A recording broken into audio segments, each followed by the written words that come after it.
up guys, it's Cigar Carpenter Mike, and today I am not doing a cigar review. I am doing the final rankings video for my Amazon Basin shootout. In this series, I reviewed the 2025 Amazon Basin, the Amazon Basin Daggers, the little guys, the 2024, the 2023 Extrajo, the 2020, and the 2014. So I'm gonna go into my rankings, starting at going from 6, like my least favorite, to number 1, my most favorite. And I'll put it over my shoulder like I do in all my other videos, or my summary videos. I'll do the thumbnail because they all look the same with the exception of one. And if you want to check out the individual reviews, there'll be a playlist at the bottom of the video at the end. So I will start with my least favorite, the Amazon Basin Dagger. That cigar barely tastes like an Amazon Basin. There's basically none of the characteristic Amazon Basin funkiness, that unique funkiness that you only get in that cigar.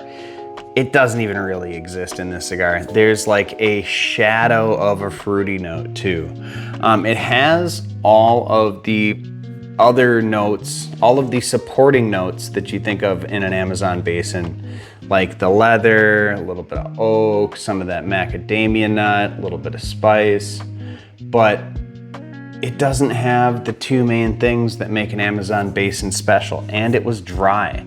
So when I smoked that thing initially, before even filming for the series, I thought this doesn't taste like an Amazon Basin at all. And so and they're like $5 a pop. I mean, I think Sober Cigars, one T Matt said like if they were like $2 a pop, he'd buy them for short smokes. And I thought they didn't taste like any Basins at all.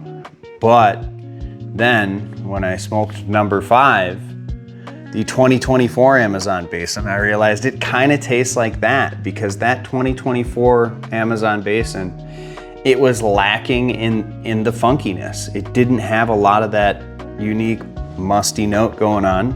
It was more wood dominant than any of the other Amazon Basins, and there wasn't enough of the fruitiness. People kind of talked some trash about that 2024 Amazon Basin when it released, and still do to this day. And there's a reason for it. That one missed the mark as far as hitting all the notes that you expect out of a good Amazon Basin. Now, moving forward from here, 4 and up, I'd say if you're a person who likes Amazon Basins, check it out, because these ones are worth pursuing. Again, like I said in I think the intro video, this has got to be one of the cigars that I see one of the most scammed cigars on the internet. So if somebody random says they have a box, don't try and get it from them. Make sure you verify your sources. So coming in at number 4, we've got the 2020 Amazon Basin. Now that was a very small release. A lot of people don't think it exists, and that they only came out in 2021, but there was like a bad crop year in 2020. And they put out a small amount of them. And you could tell something went weird with the growing season or something in 2020, because this was different. It had a funkiness to it, but it was a little different than the rest of them. And it had like this unique apricot fruitiness as opposed to like a cherry raisin combo that the rest of them had, or the rest of the good ones had. So it had like that apricot note. It was like a lighter fruity thing. It was very good. And it had graham cracker notes on it, which I didn't find in any of the others in this series. So like the funkiness and the fruitiness in this one was different, almost making it not very basin-y, but it was very good. Like, it's worth trying out. It's almost like a cousin to the rest of them. It's like, you see where it's similar, but the main notes were different, and it was very good. I really enjoyed that 2020. Like, it's gonna be, one, it's, you know, 5 years old at this point, and two, it was a small production run anyway, so it's gonna be tricky to find, but watch the individual review on that one because it was good. And then coming in at number 3, I have the original release 2014 Amazon Basin. That thing was cool because I'll get into the 2025 later, but you can tell it was like a really good Amazon Basin to start. It's the one that started it all. And it had just been aged. There was a lot, or all of the distinct Amazon Basin notes were there. They were present. You could tell it was probably kicking when it was first released, but they were toned down now. There were still the predominant notes in it, but it had that nice musty Basin note. It had the raisiny undertones and stuff, maybe a little bit less of the tartness of the cherry, but it's like you had taken a 2025 and you'd aged it for 11 years. One interesting thing about it though is, like, at the halfway point of the cigar, that Amazon Basin funkiness kind of switched over to being like a aged Dominican tobacco funk, almost like a high-end Fuente, like just the way that the mustiness tasted. If you've smoked a decent amount of like a 2020 Opus Dubai, not saying this tastes like that, but the aged tobacco note in the second half of this thing tasted a lot like that. And it was very creamy. It was a very good cigar. Obviously, it's all gonna be in people's personal collections if you're able to find it. But if you can find that one, that original release 2014, get it, hold on to it for something I'm saying coming up next. I mean, smoke it, get it 2025, smoke the 2025, and then smoke that 2014 and compare, because it's very interesting.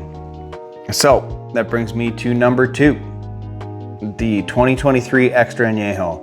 People loved that one for a reason. It obviously had all of the main Amazon Basin notes, but something about the way they aged it in cedar rooms with a bunch of other cigars, other of the same cigars with it, kind of gave it a depth that wasn't present in the other cigars, including like the most pronounced chocolatey note out of all of these.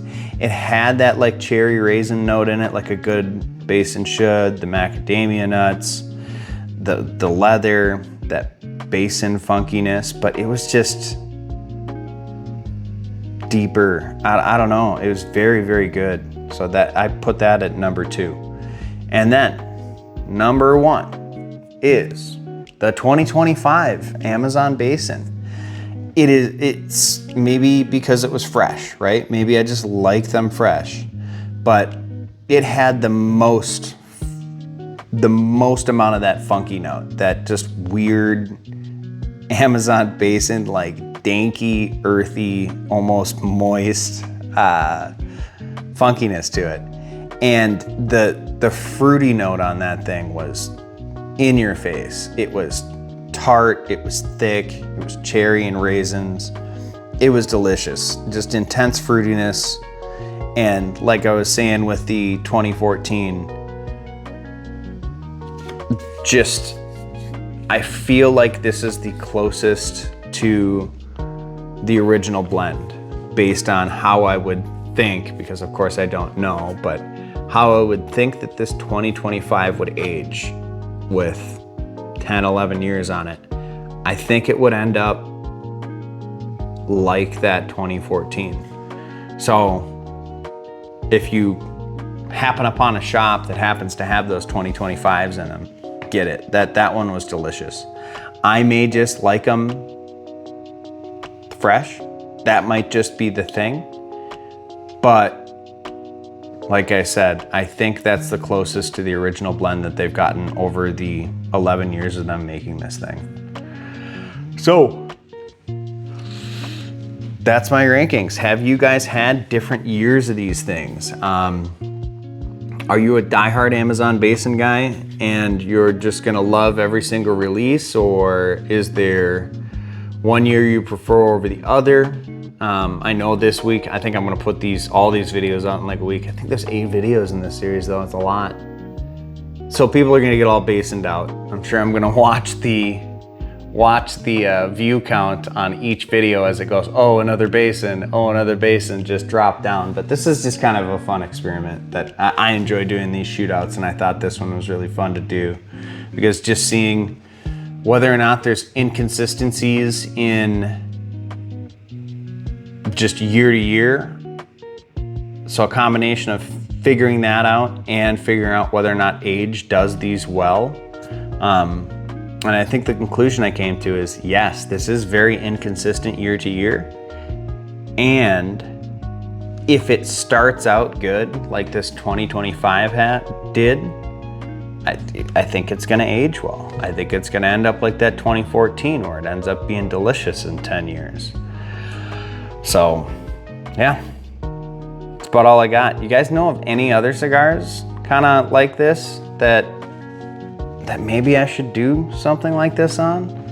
I don't know if I want to do like 6 of them in a row, unless it's a super popular cigar like this, but I've got a Don Carlos the Man. I've got an original release of that, and then I got a more recent one. Thanks Nick the Guess for sending that more recent one in.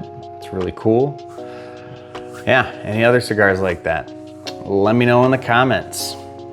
So, as always, don't forget to check out our Thursday night live stream, Cigars Unbanded. That's a good time. That's a partnership with Small Batch. If you're not subscribed to my channel and you want to be, there's a button over here. I'll have some review over here, and I'll have the playlist for this series down here. Thanks for watching.